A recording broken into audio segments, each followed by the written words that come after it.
చిన్న ప్రార్థన చేసుకుందాం. ప్రేమగల మా ప్రియపరులకు తండ్రి, మహోన్నతమైన వందనాలు. శ్రేష్టమైన రాత్రి మమ్మల్ని నీ సన్నిధిలో ఉంచినందుకు స్తోత్రాలు. మా అంతరంగము మా సమస్తం మీకు తెలిసి ఉందనైనా అయ్యా, మా మనసుని బోధించే దేవుడు నువ్వు. మాకు కావలసిన కృపను మీరు అనుగ్రహించండి. నీ బిడ్డలు అనేక మంది అనేక పరిస్థితుల్లో తల్లడిల్లిపోతూ నీ దగ్గరకు వచ్చారు. ప్రతి బిడ్డ యొక్క హృదయం మీకు తెలిసిన ఆయన, ప్రతి బిడ్డను కూడా నేను ఆస్వాదించమని అడుగుతున్నాను. ప్రతి తమ్ముడిని మీరు దీవించండి. ఉద్యోగ పరిస్థితులు, కుటుంబ పరిస్థితులు, ఆర్థిక పరిస్థితులు అన్నింటినీ మీరు బాగు చేయండి. ముఖ్యంగా ఆత్మ సంబంధమైన జీవితాన్ని నీకు ఇష్టమైన రీతిలో జీవించడానికి నీ చిత్తం చేసే పిల్లలుగా మీరు ఆస్వాదించమని అడుగుతున్నాను. ఇంతవరకు తమ రవి ద్వారా మీరు మాట్లాడిన మాటలను బట్టి నీకు స్తోత్రాలు. దాని గ్రంథంలో ఉన్నటువంటి నలుగురు శ్రేష్టమైన వ్యక్తుల గురించి మాతో మాట్లాడారు. నీకు వందనాలు. అట్లాంటి ప్రత్యేకమైన జీవితం మా అందరికీ మీరు అనుగ్రహించమని, ఇంకా కొద్దిసేపు మీరు మాతో మాట్లాడి మీ స్వరాన్ని వినిపించమని నీ సేవకుడిగా, నీ కుమారుడిగా నీ బిడ్డలందరినీ మీ చేతికి అప్పగిస్తున్నాను. ఈ సమయాన్ని, ఈ స్థలాన్ని పరిశుద్ధాత్మ దేవుని చేతికి నీ అధికారానికి అప్పగిస్తున్నాను. నీ వాక్యానికి విరోధ భావాన్ని కలిగించే ప్రతి ఆలోచనను మీరు చెరపట్టి మీకు లోపరచుకోండి నాయన.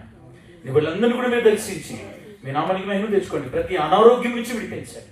ప్రతి రోగ రుగ్మతను యేసు నామములో గద్దిస్తున్నాను. నీ బిడ్డలందరినీ కూడా మీరు దర్శించి ఆశీర్వదించి మీ నామానికి మహిమ తెచ్చుకోమని యేసు నామములో ప్రార్థన వేడుకున్నాము తండ్రి. ముందర ఒకసారి రెండు పైకి ఎత్తారా, అటు ఇటు ఊపుతారా?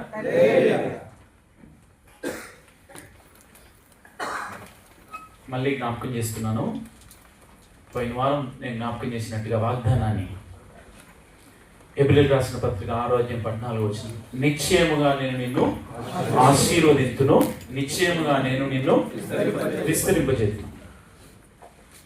అంత డిస్టర్బ్ కనబడుతుంది కదా, నాకెత్తలాగా అనిపిస్తుంది. ఈరోజు మన ఆత్మీయ నాయకుడు జాషువా ముందు తీసుకురావాలి. ఇంకా బస్ని నువ్వు ఆగంటావా, నువ్వు తీసుకురావాలి. ఆమేన్, హల్లెలూయా. ప్రేమ దేవుని బిడ్డలారా, కొన్నిసార్లు డిస్టర్బెన్స్ జరుగుతూ ఉంటుంది. వాటన్నిటిని తట్టుకోవాలి. ఆమేన్, అన్నిటినీ సహించాలి. కొంతమంది వెనుక అవుతారు, కొంత ముందు అవుతారు. అన్నిటినీ కూడా సహనంతో ముందుకు నడిపించుకోవడానికి ప్రయత్నం చేయాలి దేవుని బిడ్డలారా. ఈరోజు ప్రభు నా మనసులో ఉంచినటువంటి వాక్యాన్ని మీ అందరికీ తెలియజేయాలని ఇష్టపడుతున్నాను. లూకాసు వార్త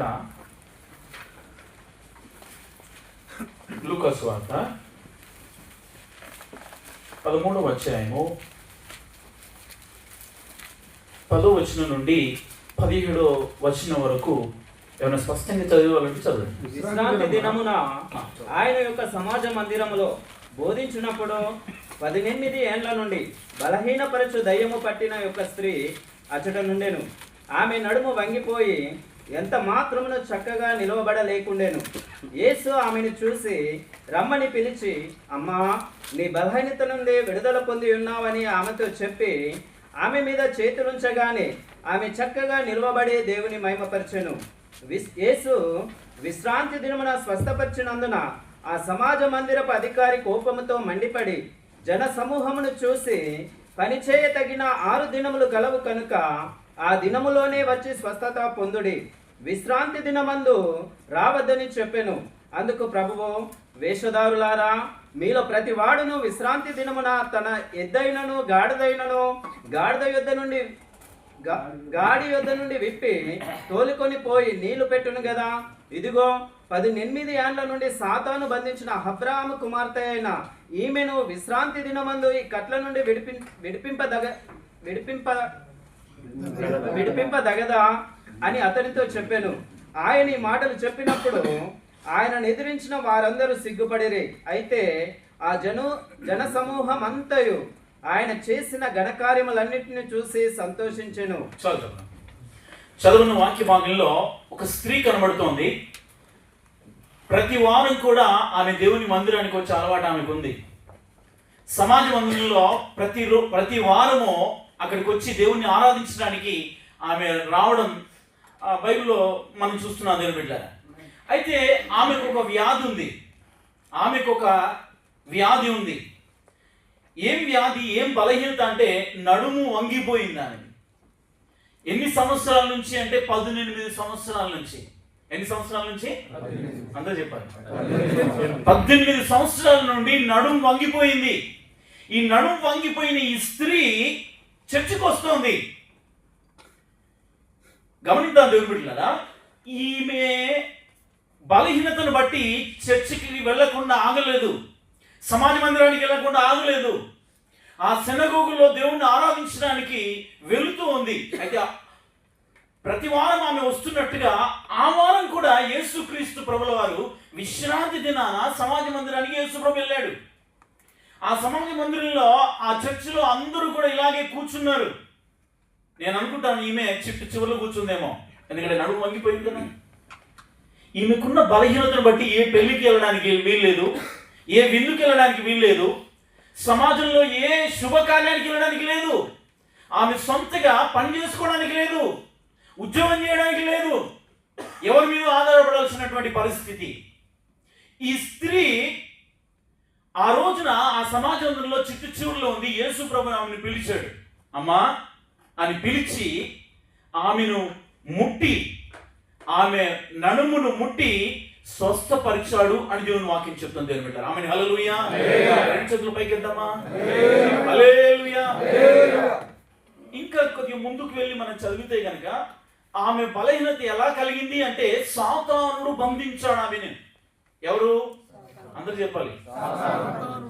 ఏ బలహీనత అయినా అది సాతానుడు కలిగించేదే దేవుని బిడ్డలారా. ఏ సమస్య అయినా అది సాతానుడు కలిగించేదే. ఈమె నడుము వంగిపోయిన కారణం ఏమిటి అంటే సాతానుడు ఆమెను బంధించాడు అని యేసు ప్రభు చెప్తున్నాడు దేవుని బిడ్డలారా.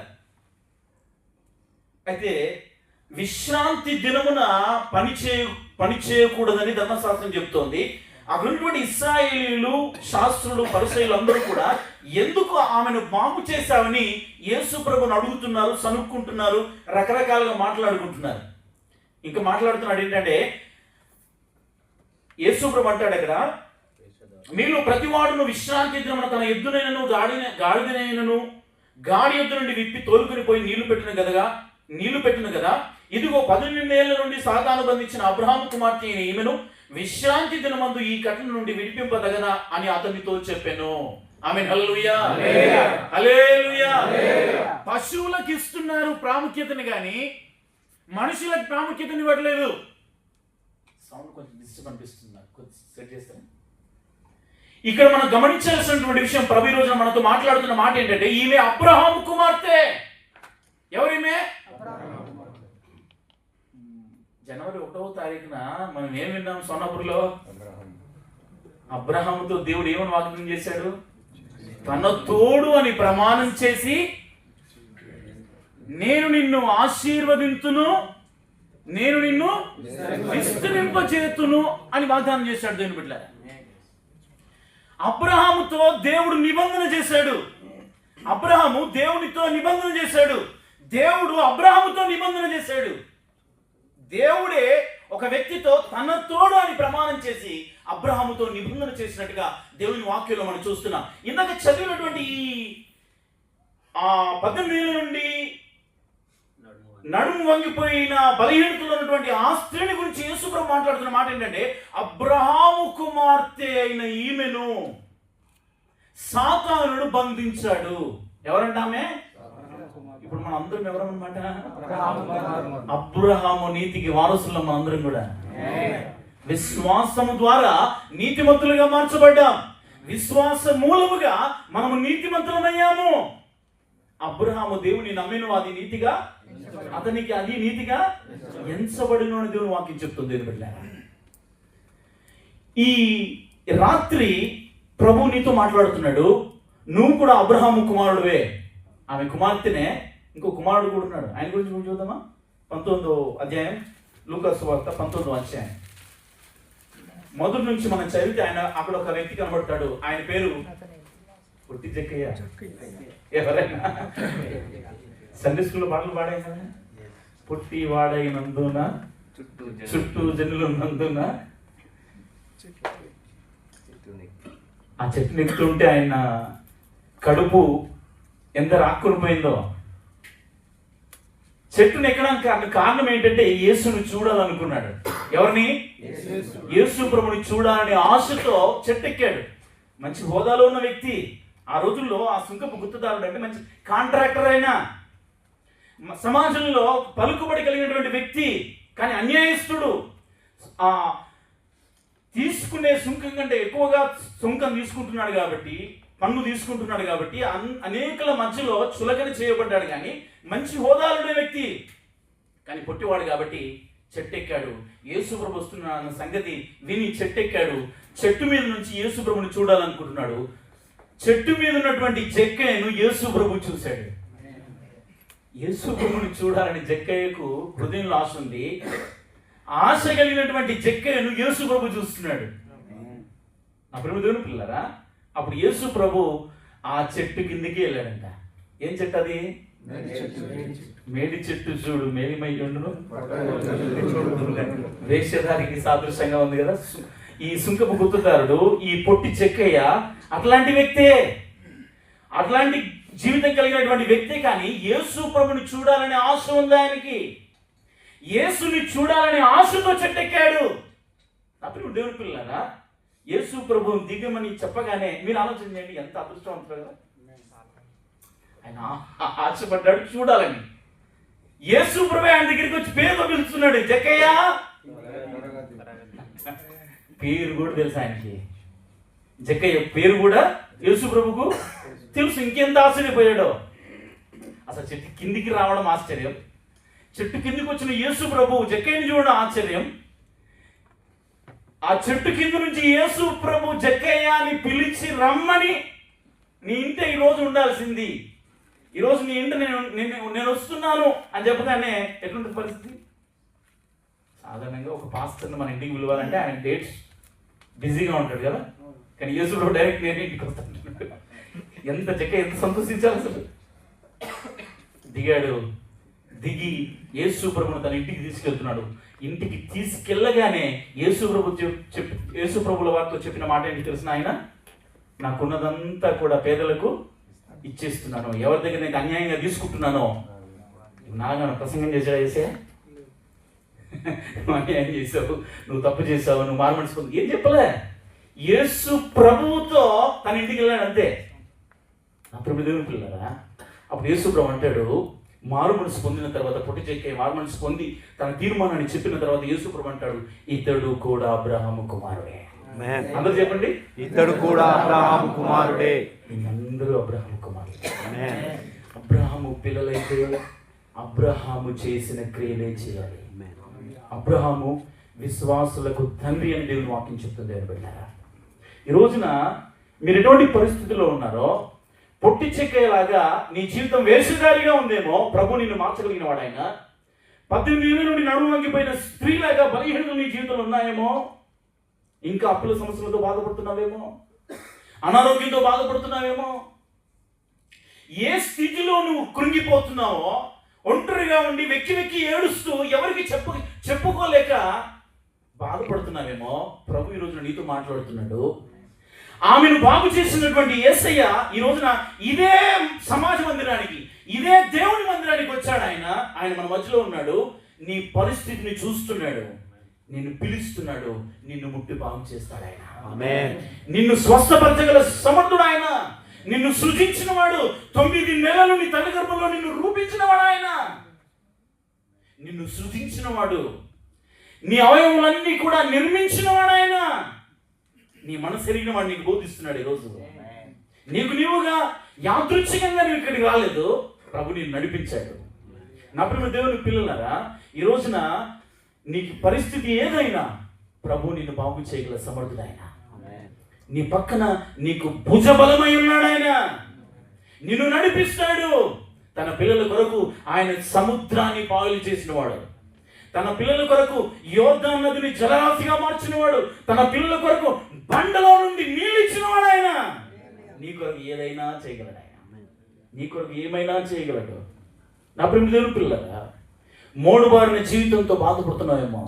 ఋతు తన భర్త చనిపోయాడు, మామ చనిపోయాడు, అత్త తను మాత్రమే మిగిలింది. మోడుబారిపోయింది జీవితం.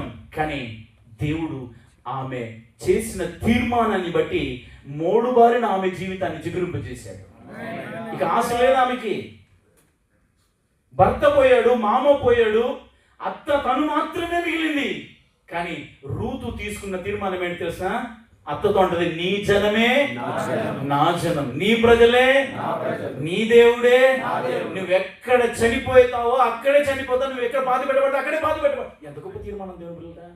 మోయాబురామే విగ్రహాలు, కానీ యెహోవా దేవుని సువార్తలు విన్నదామే, యెహోవా దేవుణ్ణి తెలుసుకుందామే. ఈ రోజున నీ తీర్మానం నా తీర్మానం ఎలా ఉంది దేవుని పిల్లలారా? మన తీర్మానాలు సరిగ్గా ఉంటే మన జీవితం ఆశీర్వదించబడుతుంది. రూతు తీర్మానం ఆమె గర్భంలో నుండి యేసు ప్రభు వచ్చేటట్టుగా చేసింది. యేసు ప్రభు వంశావళిలో ఆమె పేరు 10 తరాల వరకు నా సన్నిధికి రాకూడదని శాసించిన దేవుడే తన మనసును మార్చుకునేటట్టుగా చేసింది రూతు తీర్మానం. మోయాబీయులు లోతు పిల్లల నుండి వచ్చిన వారు కాబట్టి దేవుడు వారిని శపించబడిన జాతిగా ఇచ్చాడు. కానీ అదే జాతిలో నుండి రూతు వచ్చి మంచి తీర్మానం తీసుకుంది. యెహోవా దేవుని యొక్క సువార్తను విని గ్రహించి అంగీకరించి ఆయన కొరకే జీవించింది. కాబట్టి ఆమె తీర్మానాన్ని బట్టి ఆమె గర్భంలో నుండి యేసు ప్రభు వచ్చాడు. రెండు చేతులు పైకెత్తారా? హల్లెలూయా. సమాజంలో తలెత్తుకునేలాగా చేస్తాను నేను. తలదించుకుంటున్నావేమో నువ్వు చేసిన అప్పును బట్టి, నీకున్న ఆర్థిక పరిస్థితులను బట్టి, నీకున్నటువంటి చిన్నతనాన్ని బట్టి నువ్వు తలదించుకుంటున్నావేమో. దేవుడిని తల ఎత్త చేయవాడు ఆయన. హల్లెలూయా. నువ్వు విశ్వసించినట్లయితే, నువ్వు విశ్వసిస్తే దేవుడు నీ జీవితంలో అద్భుతం చేయడానికి ఇష్టపడుతున్నాడు. ఇందాక రవి తమ్ముడు చెప్పిన తీర్మానం, ఈరోజు మనం అందరం తీర్మానం చేయాలి. రూతు తీర్మానం చేసుకుంది, ఆమె జీవితం బాగుపడింది. ఈ 2026లో మనం బైబిల్ని ఏం చేయాలి? తలగడగ పెట్టుకోవాలి. ఏం చేయాలి? చదవాలి. మీరు గూగుల్ మీట్కి వస్తున్నారు, చదువుతున్నారు లేదని మాకు తెలుసు. దొరుకుకొని వస్తున్నారేమో. ఇంకెక్కువసేపు బాగా మాట్లాడాలని అనుకున్నాను, కానీ ప్రభు రకరకాల ఆలోచనలు ఇచ్చి నాతో మాట్లాడే టైం లేదు, ఎగిరిపోతుంది ఆయన. ఆమేన్. హల్లెలూయా. దావీదు కూడా తీర్మానం చేసుకున్నాడు. ఏమని తెలిసిన? చిరకాలము యెహోవా మందిరంలో నేను.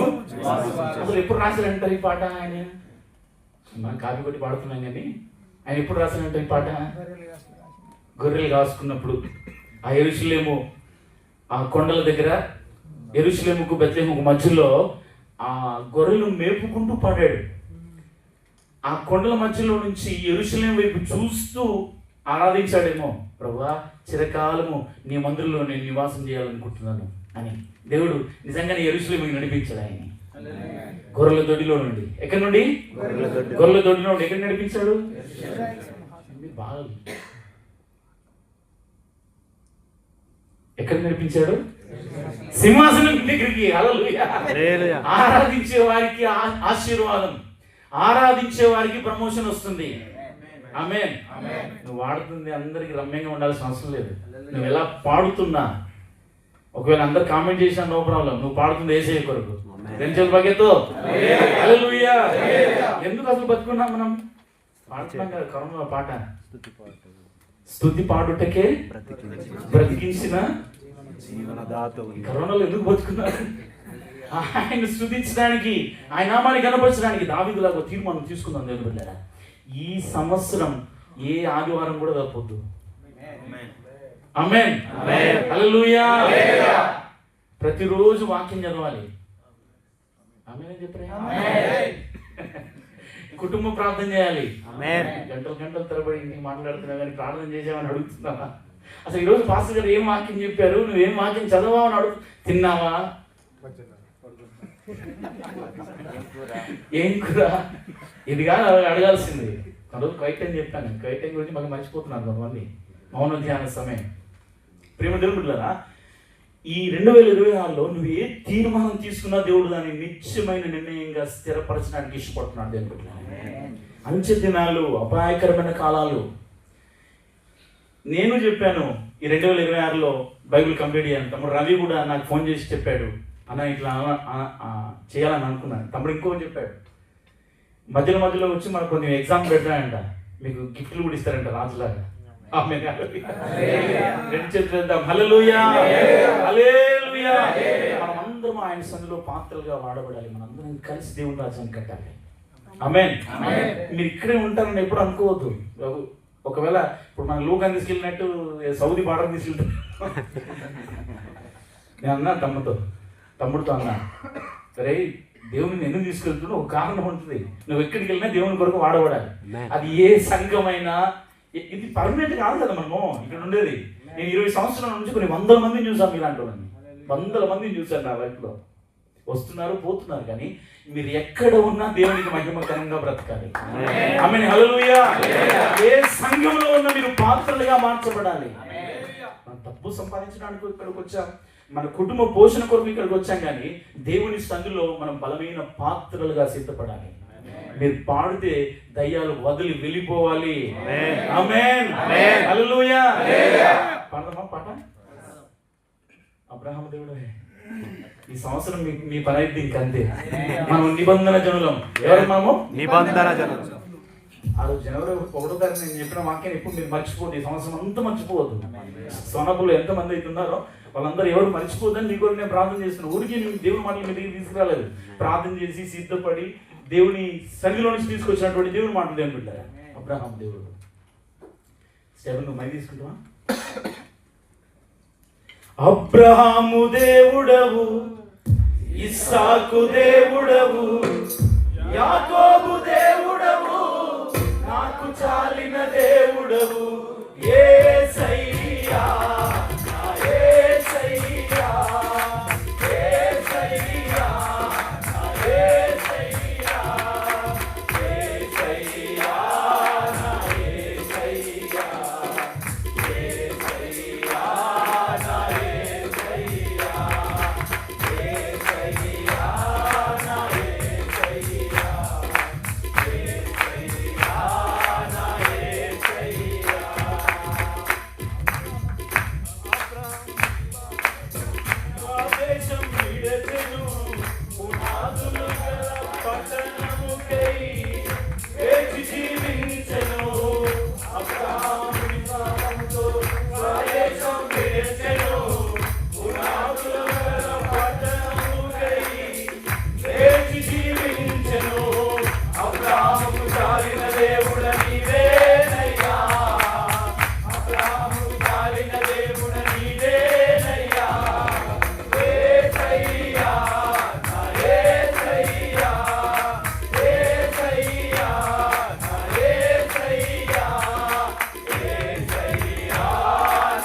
పాటలు ఎందుకు తెలిసిన?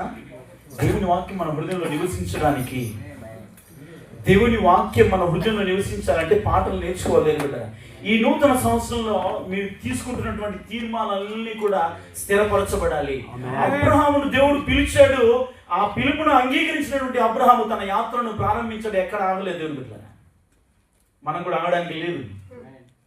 అది మరణమైనా, కరువైనా, వస్త్రహీనత అయినా, ఉపద్రవమైన ఏదైనా కూడా ముందుకెళ్ళాలి. చలికే ఆగిపోతున్నారు. మంగళవారం జరిగే ప్రార్థనలు చలికి ఆగిపోతున్నారు కొంతమంది. అంటే అనారోగ్యంతో ఉన్న వారికి విప్రమస్తున్నాడు అన్న హాస్పిటల్ నుంచి వచ్చారు. అట్లాంటి వాళ్ళు కాదు నేను చెప్పేది. అన్ని బాగా ఉండి కూడా మీరు చలికి భయపడాల్సిన అవసరం లేదు. ఎండాకాలం ఉక్కపోతా సాకులు చెప్పడం మాకు బాగా అలవాటు. నా ప్రేమ దేవుని పిల్లరా, ఈ సంవత్సరం అటువంటి సాకులు చెప్పకుండా దేవుని సన్నిధిలో నిరంతరం పాల్గొనడానికి ప్రయత్నం చేయాలి. రాజు ఖచ్చితంగా వైట్ క్యాంప్ ఏరియాలో ప్రార్థన ప్రారంభం కావాలి. ఆమేన్. ఎవరు ఏమన్నారు? పోలీసులు వచ్చి కూడా ఏమన్నారు? నేను 20 సంవత్సరాల నుంచి చూస్తున్నా. మనం సలాం సిటీలో చూసాం కదా. మన దగ్గర వచ్చి పోలీసులు పిస్టల్లు పెట్టిన రోజులు ఉన్నాయి. సలాం సిటీలో, అబుదాబిలో. ఎక్కడ ఇక్కడ నుంచి 200 కిలోమీటర్లు. మన సొలొమోను ఇక్కడ నుంచి అక్కడికి వచ్చి ఆడను నడిపించి వచ్చేవాడు. నబుదు సొలొమోను దేనికి భయపడలేదు. మేము సామాన్యులం, సేవకులమే, కానీ సామాన్యమైన సేవ చేస్తాం. మేము అందరిలాగా మమ్మల్ని మేము మెచ్చుకోవడం కాదు, కానీ దేవుడు మాకు నేర్పిన పద్ధతి అది. మా ఆనందరావు గారు మాకు నేర్పిన పద్ధతి. సైకిల్ మీద పరిచయం చేశాను నేను. సౌత్ క్యాంప్ నుంచి కొన్ని సంవత్సరాల తరబడి వచ్చాను.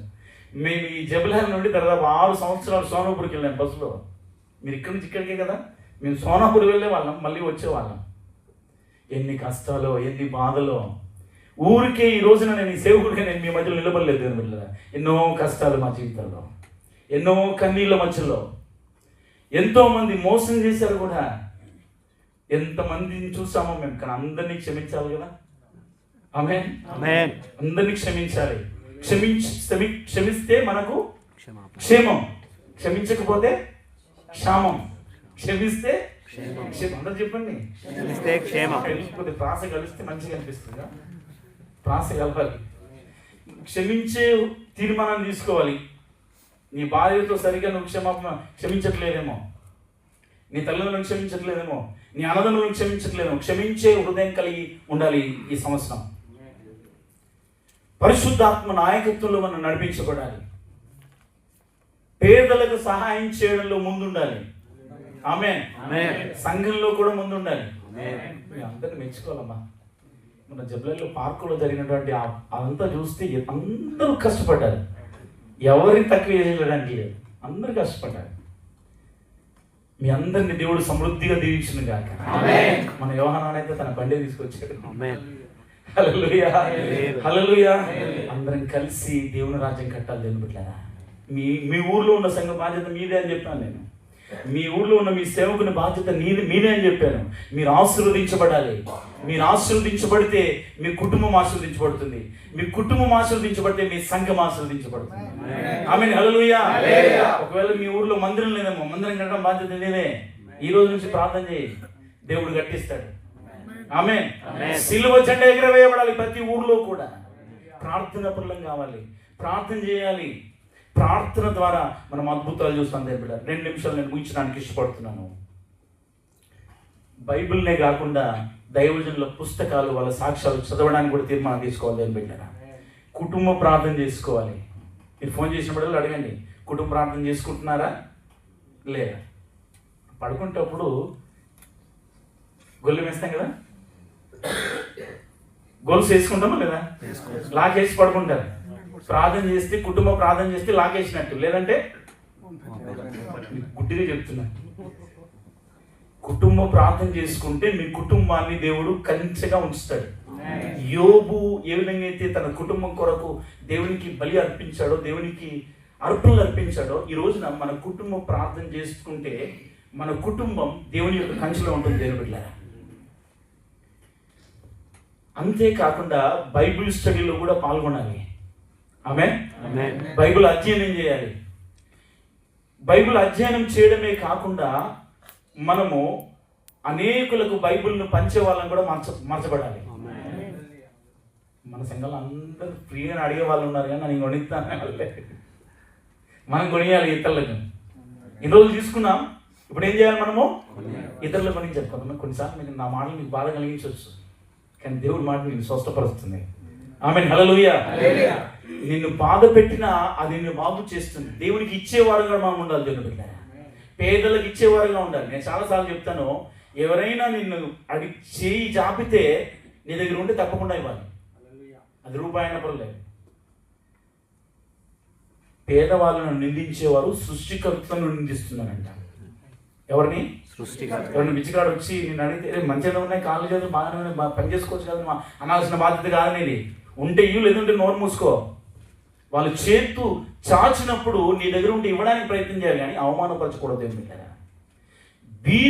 బీదలకు సహాయం చేయవాడు సృష్టికర్తకు అప్పించేవాడంట. ఎవరికి? సృష్టికర్తకు అప్పించేవాడు. కాబట్టి దేవుని బిడ్డలారా, ఇంకా మీరు ఆస్వాదించబడాలి. మనం ప్యాను ఉన్నాం, మీ అందరి చెమటాలి. దాదాపు ఇండియా డబ్బులు 1,30,000 అయ్యాయి. తామసన తెలుసు. మిక్సర్ కొన్నాం, ల్యాప్టాప్ మనం 4,000 పెట్టి కొన్నాం. ఇవన్నీ మనందరి కష్టమే. ఆమేన్. హల్లెలూయా, హల్లెలూయా. ఇంకా ఆశీర్వదించబడాలి, మనం ఇంకా దీవించబడాలి. దేవుని బిడ్డలారా, అనేకులకు మనం ఆశీర్వాదకరంగా మార్చబడాలి. మనం ఇంటి దగ్గర నుంచి ఏ సేవకుడు వచ్చినా ఎవరిని విడుదల పెట్టినా ఖచ్చితంగా వాడుకుంటాం. ఇంకా మీ అందరికీ తెలుసు. వారి కొరకు ప్రార్థన చేస్తాం, వారికి సహాయకరంగా ఉంటాం. ఇంకా మనం అభివృద్ధి పొందాలని ప్రభు మనతో మాట్లాడుతున్నాం. ఎందుకంటే మనం అబ్రహాం పిల్లలం. మళ్ళీ చివరికి నేను చెప్తున్నాను, అబ్రహామిక్ ఫ్యామిలీ హౌస్ అని. ఈ పిచ్చోడు ఎప్పుడు చెప్పుకుంటాడు అనుకుంటాను దాని గురించి. నాకు ఆ పిచ్చి ఎందుకో, అబ్రహాం పిల్లలం కాబట్టి. అబ్రహామిక్ ఫ్యామిలీ హౌస్ అని అబుదాబిలో పెట్టారు. ముగ్గురికి తండ్రి ఒక్కడే. మనల్ని ఆస్వాదించబడ్డారు. నువ్వు ఆస్వాదించబడదా? ఆశీర్వదించబడాలి. ఆమేన్. నీకు ప్రమోషన్ రావాలి. హల్లెలూయా. నీవు ఉన్న కంపెనీ దీవించబడాలి. ఎందుకంటారా, యోసేపు ఐగుప్తులో ఉన్నందుకు ఐగుప్తు దేశం ఆశీర్వదించబడింది. నేనున్నందుకు నా కంపెనీ దీవించబడాలి. నేను అడుగు పెట్టిన నా కంపెనీ దీవించబడాలి. నన్ను బట్టి, నిన్ను బట్టి నువ్వు ప్రార్థన పరుడు అయితే, పరిశుద్ధుడు అయితే, దేవుని కొరకు నమ్మకంగా జీవిస్తే. నేను ముగిస్తున్నాను. ఏ తీర్మానం తీసుకుంటున్నావు ఈరోజు ఈ 2026లో? రవీంద్ర చెప్పినట్టుగా ఈ సంవత్సరం ఖచ్చితంగా బైబిల్ను మనం కంప్లీట్ చేయాలి, చదవాలి. చదివి దేవుని వాక్యాన్ని అన్వయించుకొని మన జీవితాన్ని బాగు చేసుకుని ముందుకెళ్ళాలని ప్రభు మనతో మాట్లాడుతున్నాడు. అబ్రహాము కుమార్తెని గురించి మాట్లాడాడు, అబ్రహాము కుమారుని గురించి కూడా మాట్లాడాడు. జక్కయ్యలాగా దేవుడు మన జీవితాలను కూడా ఆశ్రయించడానికి ఇష్టపడుతున్నాడు. అందరూ కూడా కళ్ళు మూసుకుందాం ఒక్క క్షణం. ఇంతవరకు ప్రభు మనతో మాట్లాడిన మాటలు బట్టి ఆయన పాదాలు పట్టుకుందాం. ప్రభా, నేను తీర్మానం తీసుకుంటున్నాను ఈరోజు. రూతు తీసుకున్న తీర్మానం ఆమె జీవితాన్ని విప్లవాత్మకంగా మార్చింది. మోడుబోయిన ఆమె బ్రతుకు బాగయ్యింది. దావీదు రాజయ్యాడు అని తీసుకున్న తీర్మానాన్ని బట్టి ప్రభా నన్ను కూడా ఆశీర్వదించండి. 2026లో నీ కొరకు పాత్రగా మార్చబడాలి, నీ కొరకు ఆశీర్వాదకరంగా మార్చబడాలి. నా కుటుంబం దీవించబడాలి, నేనున్న సంఘం దీవించబడాలి, నా కంపెనీ ఆశీర్వదించబడాలి, నా ఉద్యోగాన్ని దీవించిన అందరూ కూడా నోరు తెరిచి కొద్ది క్షణాలు దేవుడు ఎంతవరకు మాట్లాడిన దేవుడు నీ తీర్మానాన్ని వినాలని ఇష్టపడుతున్నాడు. ఇదిగో నీ ప్రార్థన వినాలని కోరుతున్నాడు ఆయన. అటు ఇటు చూడకుండా దయచేసి ఒక్క ప్రార్థన చేయి. ప్రభా, నన్ను ఆశీర్వదించు, నన్ను ప్రత్యేకపరచండి ప్రభా. అబ్రహాము బిడ్డలేని నేను అబ్రహాం లాగా ఆశీర్వదించబడాలి. అబ్రహాము పునాదులు గల పట్టణం కొరకు ఎదురు చూసినట్టుగా నీ రాజ్యం కొరకు నేను ఎదురు చూసే వ్యక్తిగా, జీవముతో కూడిన నిరీక్షణతో నింపబడిన వ్యక్తిగా నేను ఉండాలి ప్రభా. నన్ను క్షమించండి, నన్ను ప్రత్యేకపరచండి. అందరూ కూడా ప్రార్థించండి. నేను బిడ్డ నేను చిన్నగా ప్రార్థిస్తూ ఉంటాను. మీ కూడా మీరు కుడి చేయి పెట్టుకోండి. ప్రభు, నన్ను ఆశీర్వదించండి, నా అనారోగ్యం నుంచి నన్ను విడిపించండి, నా అప్పుల నుంచి నన్ను విడిపించండి, నాకు మంచి ఉద్యోగాన్ని దయచేయండి, నా ఉద్యోగాన్ని మీరు ఆశీర్వదించండి. అందరూ కూడా ప్రార్థించండి.